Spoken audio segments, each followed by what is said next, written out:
Good morning guys from the Latur. बघा, काल रात्री इथेच मुक्काम आलो होतो आम्ही. सकाळी उठलो, ब्रेकफास्ट केला मस्तपैकी, लातूरची प्रसिद्ध इडली आणि सांबर. त्यानंतर आजयची विधी होती, आंघोळ आणि नंतर सप्तपदी. बघा, छानपैकी अशी आंघोळ केली, सप्तपदीसाठी रेडी झालं आपलं क्यूट कपल.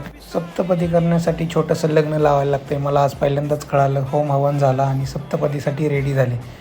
तर त्यांनी 7 फेरे घेतले आणि त्यानंतर अजय निघाला मंदिरात पाया पडण्यासाठी देवाच्या. तर त्याच्यासोबत आम्ही सुद्धा जात होतो. बँड वाजा बघा एकदम मस्तपैकी वाजवत होता. थोडासा डान्स केला आम्ही अजयच्या लग्नात आणि परत आलो.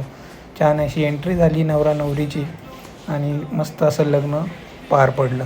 मित्रांनो, जायची वेळ झाली होती, जेवण केलं आणि बघा हॉल असा साफसफाई करून रेडी करत होते. लातूरला बाय बाय करण्याची वेळ झाली होती. मित्रांनो, आपण परत लातूरवरून ट्रेनने पुण्याला आलो. तर मला एकच सांगायचं आहे, कम्फर्ट झोनच्या बाहेर जाऊन एकतरी ट्रिप अशी करायला पाहिजे. भेटूया अशाच एका नवीन व्हिडिओमध्ये. तोपर्यंत बाय बाय.